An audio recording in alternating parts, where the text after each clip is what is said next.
Hello everyone. On the birth anniversary of our 50th Honorable Chief Justice D.Y. Chandrachud, we are presenting you major constitutional judgments given by him. Case number 1. Navdeep Johar versus Union of India. In 2009, Delhi High Court held Section 377 of Indian Penal Code to be unconstitutional.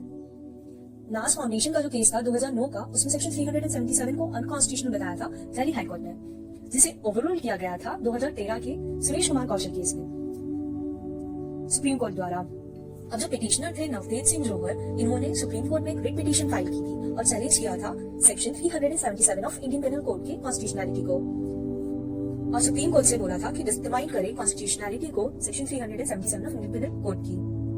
जहां पर justice D.Y.. Chandrachud ने judgement देते हुए कहा था state has no business in personal matters, और उन्होंने article 19 को सपोर्ट करते हुए कहा था कि ह्यूमन सेक्सुअलिटी को हम नैरोली डिफाइन नहीं कर सकते हैं, एलजीबीटी का डिस्क्रिमिनेशन कंप्लीटली अनकॉन्स्टिट्यूशनल है।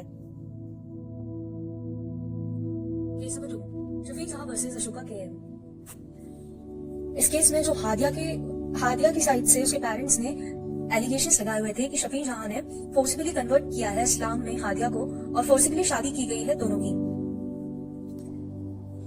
जो एलिगेशंस लगाए गए थे वो हादिया के पेरेंट्स द्वारा लगाए गए थे, जो कि कंप्लीटली फॉल्स थे। और इस केस में जस्टिस डी.वाई. चंद्रचूड़ ने डिसीजन दिया था कि दो एडल्ट्स अगर कंसेंट देते हैं शादी करने के लिए, तो उसकी राइट डिसाइड करने के लिए कोर्ट जस्टिफाई नहीं कर सकता है। ये उन दोनों के हाथ में होता है। अगर दो लोग कंसेंट दे रहे हैं तो कोर्ट या कोई भी व्यक्ति उस बीच कुछ नहीं कह सकता है। कहते हुए सुप्रीम कोर्ट ने केरला हाईकोर्ट के जजमेंट को सेट असाइड कर दिया था, और शफीक जहां के ऊपर जो लव जिहाद के एलिगेशंस लगाए गए थे वो कंप्लीटली फॉल्स एंड फैब्रिकेटेड थे। Case number 3, Romila Thapar versus Union of India 2018। On August 28, 2018 Maharashtra police ने कंट्री के डिफरेंट पार्ट में रेड लगाई थी, जिसमें इन्होंने 5 एक्टिविस्ट को अरेस्ट किया था। रोमिला थापर एंड अदर्स ने सुप्रीम कोर्ट में पिटीशन फाइल की थी regarding the illegal arrest of 5 human right activist, जिनको अरेस्ट किया था इलीगली। जजमेंट देते हुए जस्टिस डी.वाई. चंद्रचूड़ ने कहा था एसआईटी प्रॉप की रिक्वायरमेंट है इस मैटर में, क्योंकि ये जो अरेस्ट की गई है वो कम्प्लीटली इलीगल है और बेसलेस है। इसका कोई आधार नहीं है अरेस्ट करने का इन 5 लोगों को। ये पॉलिटिकली अरेस्ट किए गए हैं। Case number 4, Joseph Shine versus Union of India 2018। Joseph Shine ने पिटीशन फाइल की थी पब्लिक इंटरेस्ट में under article 32 of the Indian constitution, जिसमें इन्होंने constitutional validity of section 497 of the Indian penal code which dealt with the criminal offence of adultery and section 198 sub clause 2 of CrPC, जो कि कहता है कि husband ही as a aggrieved of adultery suit file कर सकता है और कोई नहीं। इसमें जजमेंट देते हुए जस्टिस डी.वाई. चंद्रचूड़ ने उनके फादर द्वारा जो जजमेंट दिया गया था 1985 में कि एडल्ट्री कॉन्स्टिट्यूशनली वैलिड है, उसको ओवररूल करते हुए जोसेफ शाइन के केस में 27 सितंबर 2018 को कहा था कि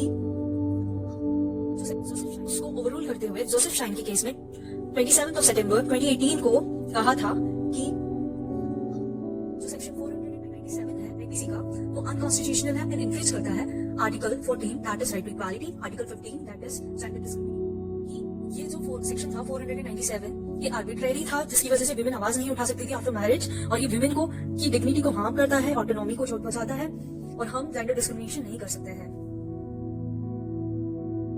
case number 5, Integrity Creative Private Limited versus state of West Bengal 2019।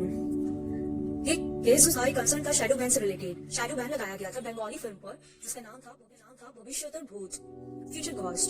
ये पॉलिटिकली ग्रुप की वजह से इस पर बैन लगाया गया था, जिसमें स्टेट भी कुछ नहीं बोल पाई थी, और स्टेट के पावर्स को मिसयूज किया गया था। पुलिस पावर्स अनलॉफुल ऑब्स्ट्रक्शन लगा रहे थे, पुलिस वाले भी स्टेट बीच में कुछ नहीं कर पा रहे थे, और अनलॉफुली इस मूवी को रिलीज होने से रोका जा रहा था। इन एडिशन कोर्ट ने कंसीडर की एक और चीज की स्टेट काफी ज्यादा स्टेट का फेल्यूर हुआ इसमें। स्टेट उनके ऑब्लिगेशन को फुलफिल नहीं कर पाई, प्रोटेक्ट नहीं कर पाई लोगों की freedom of speech and expression को।